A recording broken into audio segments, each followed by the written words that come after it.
Yes, good morning to all of you. This is Amit sir, and our today's topic is polarization of dielectric.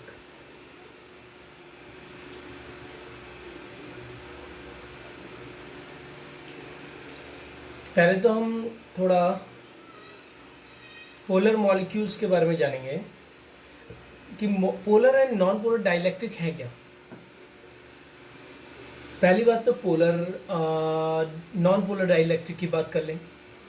Non polar dielectric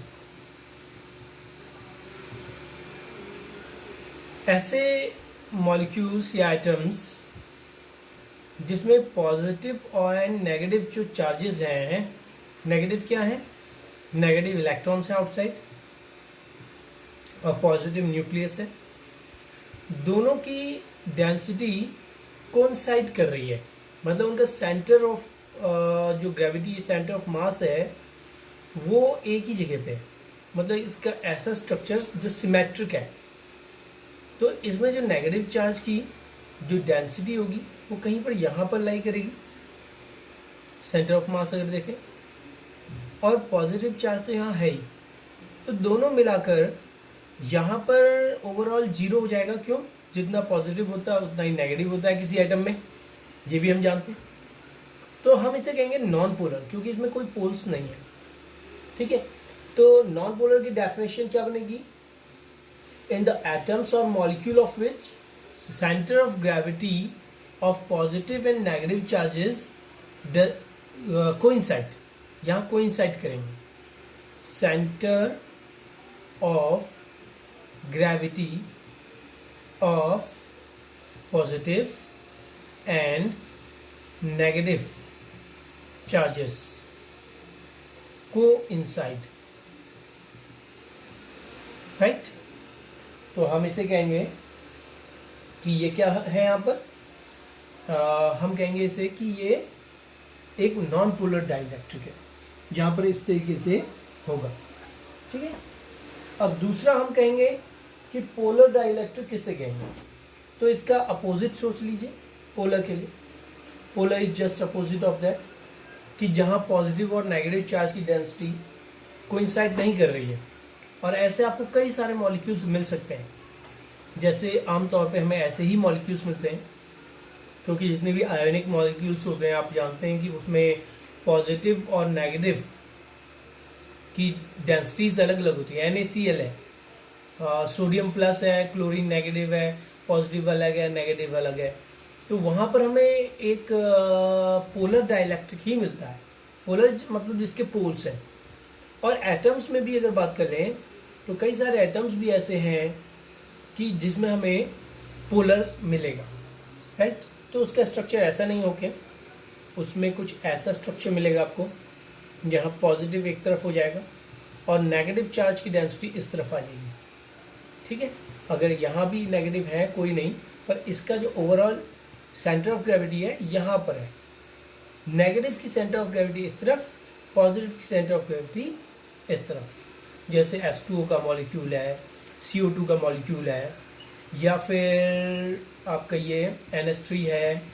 ये सारे के सारे किस तरीके के molecule हैं? ये सारे के सारे पोलर डाइलेक्ट्रिक है। That is polar dielectric, right? अब देखिए, हम इन्हीं की बात करने जा रहे हैं कि डाइलेक्ट्रिक को जब हम इलेक्ट्रिक फील्ड के बीच में रखेंगे तो क्या होगा। डाइलेक्ट्रिक को जब इलेक्ट्रिक फील्ड के बीच में रखते हैं तो देखते हैं क्या होता है। मान लीजिए हमने, ये हमारा प्लेट है, पॉजिटिव प्लेट, ये हमारा नेगेटिव प्लेट है, राइट? हमने इसके बीचों बीच डाइलेक्ट्रिक रख दिया। मान लीजिए एक मॉलिक्यूल है डाइलेक्ट्रिक का, और मान लीजिए कि ये नॉन पोलर है। नॉन पोलर मतलब जिसके पोल्स नहीं है। नहीं है का मतलब है कि ये ऐसा है, राइट? तो हमने ऐसा कोई डाइलेक्ट्रिक इसके बीचों बीच रख दिया। Sorry, negative charge density outside होती है, इलेक्ट्रॉन्स, पॉजिटिव बीचों बीच, और इसकी जो पोल्स हैं वो नॉन पोलर इसलिए कहा गया क्योंकि इनकी डेंसिटी कोइंसाइड कर रही है, राइट? पर क्या होगा, जैसे इन्हें इलेक्ट्रिक फील्ड के बीच में डाला जाएगा, इनसाइड इलेक्ट्रिक फील्ड। क्या होगा देखते हैं। ये क्या होगा कि ये नेगेटिव चार्जेस दिख रहे हैं आपको, ये पॉजिटिव प्लेट की तरफ आ जाएंगे और इस तरीके से जब ये आने शुरू होंगे तो इसका स्ट्रक्चर बिगड़ जाएगा और इसका स्ट्रक्चर कुछ ऐसा हो जाएगा। इस तरफ नेगेटिव आने शुरू हो गए, ठीक है, और यहाँ पॉजिटिव। तो अब ये नॉन पोलर भी क्या बन चुका है, ये भी एक पोलर डाइलेक्ट्रिक बन चुका है। तो non polar dielectric becomes polar dielectric, ये भी एक पोलर डाइलेक्ट्रिक बन जाता है इस केस में, ठीक है। तो अब हम इसको सिर्फ एक मॉलिक्यूल की बात कर रहे थे अभी तक, पर हम एक मॉलिक्यूल की बात न करके हम इसमें पूरा डाइलेक्ट्रिक को भर देंगे इसके बीच में, क्योंकि हमें ज़रूरी होता है कैपेसिटर बनाने के लिए कि कोई मीडियम लिया जाए, डाइलेक्ट्रिक लिया जाए। डाइलेक्ट्रिक जानते हैं आप कि ऐसा इंसुलेटर जो पॉजिटिव और नेगेटिव प्लेट से उसमें फ़र्क पड़ेगा, इलेक्ट्रॉन एक तरफ जाएंगे, ठीक है, ऐसा इंसुलेटर है, तो उसे ही डाइलेक्ट्रिक कहते हैं। तो अब हमने ये पॉजिटिव प्लेट ली मान लीजिए और ये नेगेटिव प्लेट ली। अब हम पोलराइजेशन ऑफ डाइलेक्ट्रिक की बात कर रहे हैं। अब देखिए, जैसे ही मान लीजिए हमने इतना डाइलेक्ट्रिक इसमें भरा है, मान लीजिए यहाँ से लेके यहाँ तक ये डाइलेक्ट्रिक ही भरा गया है पूरा, थोड़ा सा गैपिंग छोड़ दी हमने, ठीक है। अब देखते हैं, इसको मॉलिक्यूल्स से बना लेते हैं। यहाँ जो मॉलिक्यूल्स होंगे पोलराइज हो जाएंगे, इसे पोलराइज कहते हैं, पोलराइज होना, पोलराइजेशन, क्योंकि नॉन पोलर भी थे ना, मान लो ये नॉन पोलर भी था तो ये भी पॉजिटिव प्लेट के अट्रैक्शन में आके ऐसा बन जाएगा, इसका नेगेटिव इस तरफ आ जाएगा, पॉजिटिव इस तरफ, ये भी बिल्कुल ऐसा बन जाएगा, नेगेटिव पॉजिटिव, इस तरीके से नेगेटिव पॉजिटिव, और ये लास्ट वाला मॉलिक्यूल नेगेटिव पॉजिटिव, ठीक है। तो ऐसे सारे मॉलिक्यूल्स ही ऐसे हो जाएंगे। देखिए, मैं कुछ ही एग्जांपल लूँगा, ज़्यादा टाइम वेस्ट नहीं करूँगा यहाँ पर इसको बनाने में। ये negative positive, negative positive, negative positive, negative positive, negative positive, ऐसी negative positive, negative positive, negative positive, positive, negative and positive. अब देखिए, जो नज़दीक हैं चार्जेस प्लस और माइनस, वो एक दूसरे को कैंसिल कर देते हैं। नज़दीक कौन है, देखिए ये वाला प्लस का ये नेगेटिव के बिल्कुल कांटेक्ट में आ चुका है, तो ये एक दूसरे को कैंसिल कर देगा। ये प्लस ये नेगेटिव को कैंसिल कर देगा, ये प्लस ये नेगेटिव को कैंसिल करेगा, ये प्लस ये नेगेटिव को कैंसिल करेगा। बचा क्या, इस तरफ नेगेटिव बच गया क्यू आई माइनस का, और यहाँ पॉजिटिव बच गया प्लस क्यू आई, ऐसे कह लीजिए। तो यहाँ पर दो चार्जेस आपके पास बचे हैं, minus Q I and plus Q I. तो जब भी एक डाइलेक्ट्रिक को, देखिए ये सब जो ऐसा ही है, यहाँ पर सब कैंसिल आउट हो रहे हैं, सिर्फ ये लास्ट वाले बच रहे हैं नेगेटिव पॉजिटिव बस, और सब कैंसिल आउट हो जा रहे हैं, ठीक है। तो क्या होता है कि एक तरफ तो पूरा नेगेटिव बन जाता है और दूसरी तरफ पूरा पॉजिटिव बन जाता है। तो देखिए क्या हुआ यहाँ पर, आप सोचिए अगर, तो यहाँ पर ये डाइलेक्ट्रिक ने अपना एक इलेक्ट्रिक फील्ड पैदा कर दिया, और ये इलेक्ट्रिक फील्ड जो है ये इस तरीके से है, प्लस से माइनस की ओर होता है ना, और जो अप्लाइड था, अप्लाइड इस ओर था, दिस इज ई नॉट, ये अप्लाइड इलेक्ट्रिक फील्ड है। देखिए ये प्लस ये माइनस, ये क्यों आया, क्योंकि ये तो हमने बैटरी से जोड़ा था, ये इसलिए आया। पर ये क्यों आया, क्योंकि ये इंडक्शन से आ गया। जब डाइलेक्ट्रिक को इसके बीचों बीच रखा गया तो माइनस चार्ज और प्लस चार्ज इस तरीके से पैदा होंगे, जिससे यहाँ इसका एक डाइपोल मोमेंट बन जाएगा। और डाइपोल मोमेंट का हमें फॉर्मूला पता है, मान लीजिए इसका अगर यहाँ से यहाँ तक का डिस्टेंस d है, तो डाइपोल मोमेंट आप जानते हैं, डाइपोल मोमेंट होता है, पोल मोमेंट p से रिप्रेजेंट करते हैं ना, p is equal to q i either charge into d, ठीक है। इस तरीके से डाइपोल मोमेंट आप इसका निकाल सकते हैं, किसी भी डाइलेक्ट्रिक का। ठीक है, अब देखिए अगर आप डाइपोल मोमेंट निकाल सकते हैं, और यहाँ एक चीज़ और जान रहे हैं आप कि ई नॉट तो अप्लाइड फील्ड है। देखिए मैं यहाँ लिख देता हूँ, यहाँ आपने जो अप्लाइड फील्ड लिया है दैट इज ई नॉट। मैं फिर से बना देता हूँ इसे, और ये प्लेट को भी ऐसा बना देता हूँ।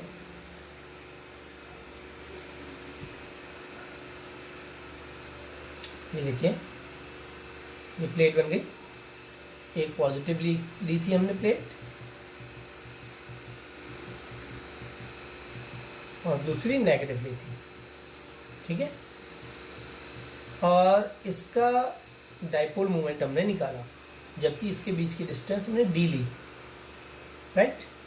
तो हमारा डाइपोल मोमेंट पी आया क्यू आई इंटू डी। क्यों? क्योंकि इसके बीच का जो डाइलेक्ट्रिक था ये वाला, ये पोलराइज हो गया, और पोलराइज होने की वजह से ऐसा हुआ है, राइट। अब ये बताइए कि इसके बीच इलेक्ट्रिक फील्ड कितना होगा।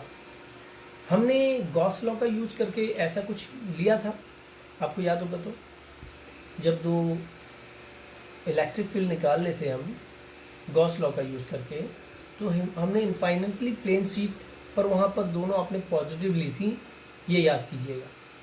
यहाँ पर एक की चार्ज डेंसिटी पॉजिटिव सिग्मा है और दूसरी की चार्ज डेंसिटी माइनस सिग्मा है। तो बताइए कि इस पॉइंट पे कितना इलेक्ट्रिक फील्ड होगा।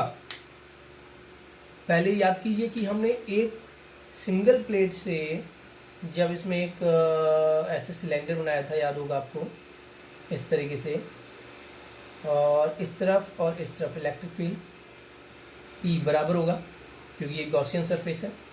तो हमने क्या किया था, ई डॉट डी एस का integration is equal to Q upon epsilon naught, ऐसे लिया था ना,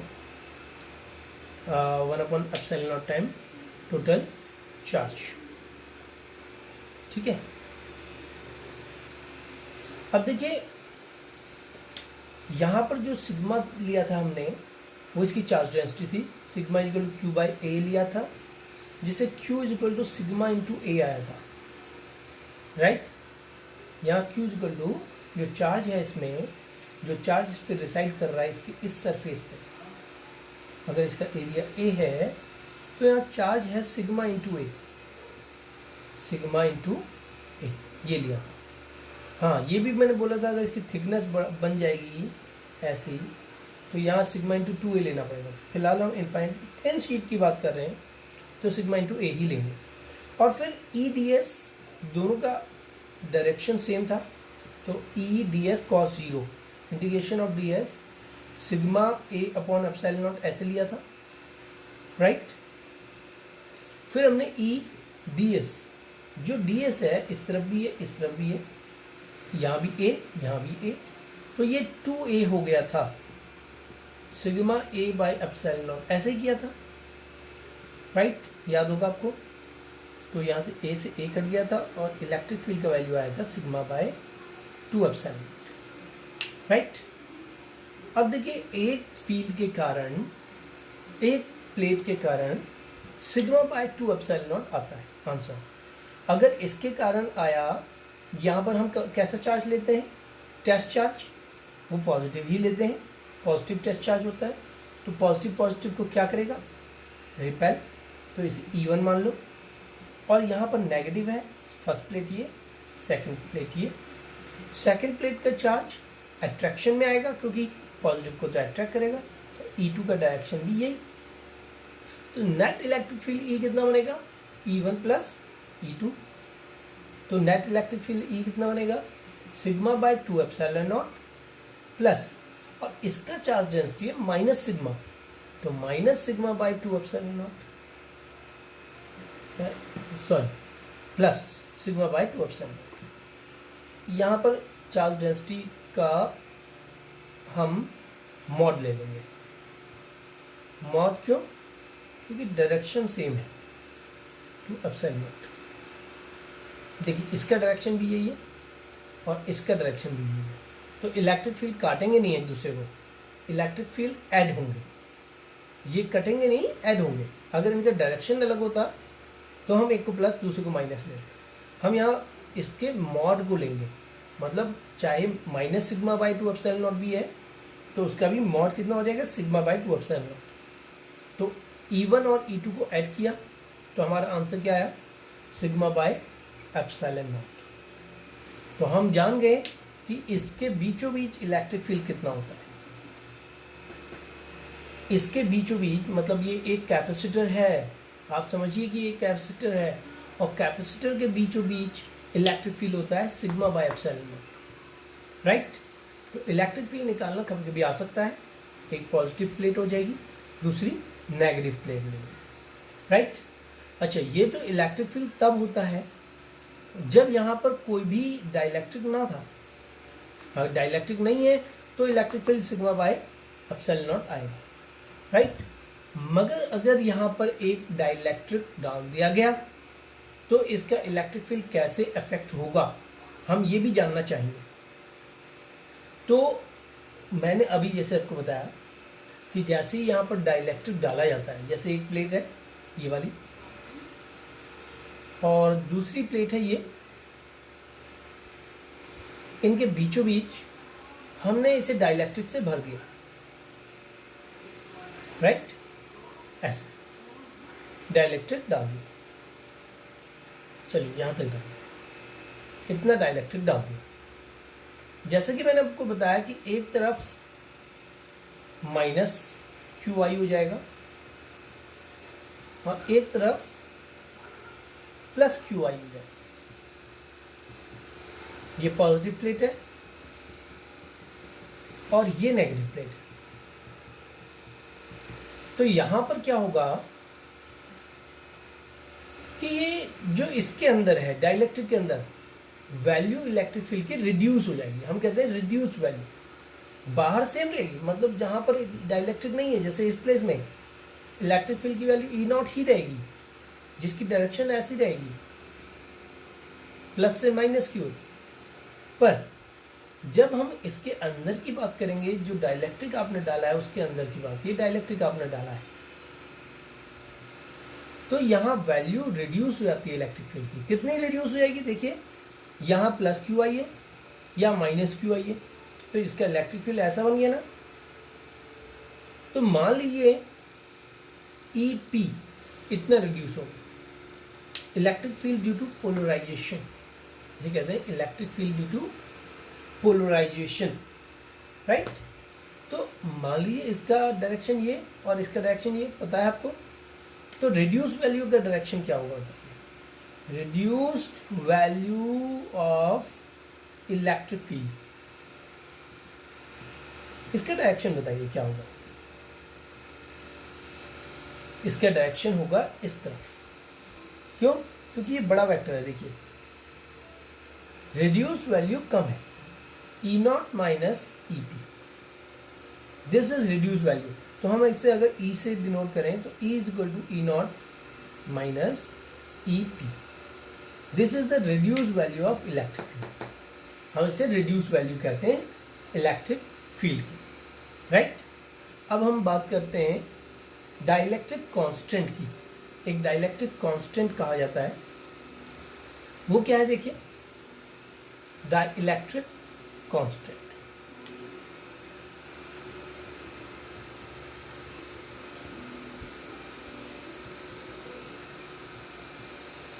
देखिए डाइलेक्ट्रिक कांस्टेंट क्या होता है, इट इज द रेशियो, ये के से डिनोट किया जाता है, ratio of applied electric field to the reduce value of electric field. ये अप्लाइड इलेक्ट्रिक फील्ड और reduce value of electric field का रेशियो है।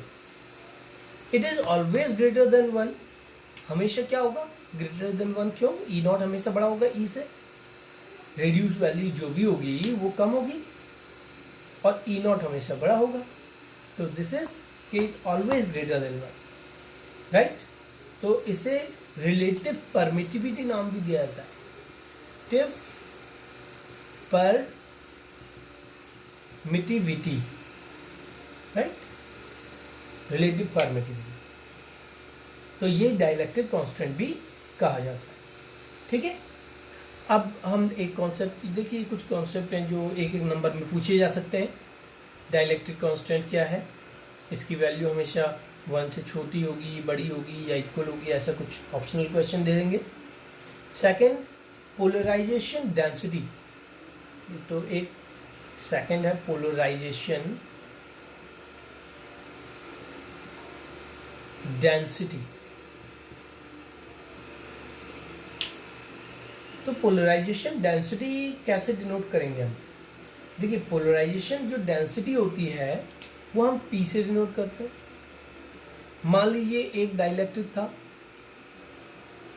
और जैसे कि आपको बताया इसका डाइपोल मोमेंट कितना आया, यहाँ पर -qi चार्ज आया, यहाँ +qi, और उसके बीच का सेपरेशन कितना था, d, मान लीजिए स्मॉल d था, ठीक है। तो डाइपोल मोमेंट P कितना डेवलप हुआ, qi इधर चार्ज इनटू d, राइट। मान लीजिए ये प्लेट जो थी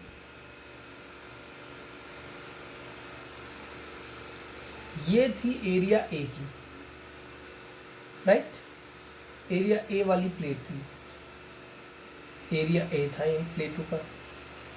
तो अगर ये पूरा डाइलेक्ट्रिक भरा गया है इसके बीच, तो उसका वॉल्यूम क्या होगा डाइलेक्ट्रिक का?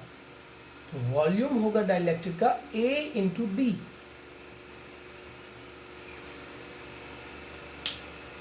और पोलराइजेशन डेंसिटी को डिफाइन करते हैं polarization dipole moment per unit volume.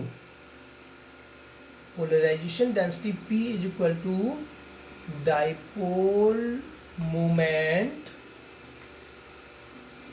पर यूनिट वॉल्यूम, राइट। तो ये स्मॉल p है, ठीक है, ये डाइपोल मोमेंट है स्मॉल p और ये कैपिटल P, ये डिफरेंस याद रखिएगा। डाइपोल मोमेंट है qi into D upon volume है a इंटू डी। तो लीजिए d से डी गया, तो डाइपोल डेंसिटी क्या होगी, पोलराइजेशन डेंसिटी होगी चार्ज पर यूनिट एरिया, आ गया ना, इसका चार्ज पर यूनिट इसका एरिया, जो चार्ज डेवलप हुआ है डिवाइड बाय एरिया, राइट। तो ये पोलराइजेशन डेंसिटी हो जाएगी। और तरीका भी ऐसे निकालने का, आपको निकालना पड़ेगा कितने मॉलिक्यूल्स हैं। एक मॉलिक्यूल का डाइपोल मोमेंट निकाल लिया आपने, इतना है, तो n मॉलिक्यूल अगर है तो n का dipole moment n into P small p is equal to capital. ऐसे भी निकाल सकते हैं आप पोलराइजेशन डेंसिटी को, ठीक है। तो ये हुआ पोलराइजेशन डेंसिटी, राइट। अब जो इलेक्ट्रिक फील्ड है अब कितना हो जाएगा? पहले तो आपने कहा कि सिग्मा अपॉन एप्सिलॉन नॉट हो जाएगा अगर हमने ये लिया 1 और ये लिया 2, यहाँ प्लस, यहाँ पर माइनस। तो आपने कहा कि यहाँ पर जो इलेक्ट्रिक फील्ड E हो जाएगा वो सिग्मा बाय एप्सिलॉन नॉट हो जाएगा, पर बशर्ते यहाँ पर कोई भी डाइलेक्ट्रिक नहीं था उस समय। पर अब अगर यहाँ पर डाइलेक्ट्रिक डाल दिया गया तो अब बताइए इलेक्ट्रिक फील्ड कितना हो जाएगा इसके बीचों बीच? तो इसकी फॉर्मूला है E इज इक्वल टू, अब रिड्यूस वैल्यू कितनी है ये देखेंगे, सिग्मा माइनस सिग्मा पोलराइजेशन, जैसे पोलराइजेशन डेंसिटी कैपिटल P जिसे कहा हमने, जिसे कैपिटल P भी कहते हैं, divide by epsilon not, sigma minus sigma P by epsilon. तो हम इसे ऐसे भी लिख सकते हैं, sigma upon epsilon not minus P upon epsilon not. Sigma upon epsilon not को हम अप्लाइड इलेक्ट्रिक फील्ड भी कहते हैं, E not minus P by epsilon not. तो ये इस तरीके से हम इलेक्ट्रिक फील्ड को निकाल सकते हैं यहाँ पर, ठीक है, कि इसके बीचों बीच रिड्यूस वैल्यू कितनी हो जाएगी, E not minus P upon epsilon. अच्छा, P के लिए एक फॉर्मूला है कि, अच्छा, एक कॉन्सेप्ट आता है इलेक्ट्रिक ससेप्टिबिलिटी। इलेक्ट्रिक ससेप्टिबिलिटी पढ़ने के लिए पहले आपको P का रिलेशन रिड्यूस वैल्यू से जानना पड़ेगा। जो कैपिटल P है polarization density, it is always proportional to reduce value of electric field, E reduced, ठीक है, पोलराइजेशन डेंसिटी। तो इसको जब हम इज इक्वल टू लगाते हैं, यहाँ पर प्रोपोर्शनलिटी साइन हटाते हैं, तो यहाँ एक कांस्टेंट मल्टीप्लाई होना चाहिए जिसको हम काई नाम देते हैं, काई एप्सिलॉन नॉट, बल्कि ये इसका कांस्टेंट होता पूरा, और ई, काई एप्सिलॉन नॉट ई, वेयर काई is called the electric susceptibility.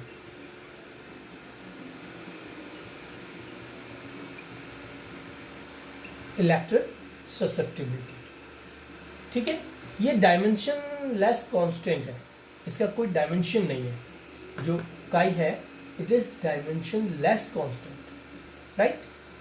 अब देखिए अगर हम p की वैल्यू को यहाँ डाल दें इस वाली इक्वेशन में, तो क्या होगा देखते हैं। तो E is equal to E naught minus chi epsilon naught E, chi ऐसे बनाते हैं थोड़ा, ये upon epsilon naught, epsilon naught से एप्सिलॉन नॉट काट लो, क्या बन गया, E is equal to E naught minus chi E. तो इसको ऐसे भी कर सकते हैं, E plus chi E equal to E naught, या फिर E को कॉमन ले लें, ठीक है, 1 प्लस काई इक्वल टू ई नॉट। अब ई नॉट अपॉन ई कर लें यहाँ पर, मतलब E को नीचे ले जाएं, तो क्या हो जाएगा देखिए, E naught divide by E equal to 1 plus chi. But what is E naught by E, अभी हमने पढ़ा था, ratio of applied electric field to the reduce value, this is called K, मतलब कि डाइलेक्ट्रिक कांस्टेंट। तो के is equal to 1 plus काई एक फेमस रिलेशन है जो आपको याद रखना है, K is equal to 1 plus chi, right. तो आज आपने बहुत सारी चीज़ें पढ़ी, छोटी छोटी चीज़ें थी, पर ये एक एक मार्क्स में आती हैं, तो ये बहुत इंपॉर्टेंट है, इनको अच्छे से समझिए। जहाँ नहीं समझ में आ रहा है उसको आप कमेंट में डालिए, और अभी तक अगर आपने सब्सक्राइब नहीं किया है तो सब्सक्राइब कर लीजिए, क्योंकि जो नई वीडियो आएंगे वो आपको मिलते रहेंगे। और लाइक, ठीक है, एंड शेयर। Thank you.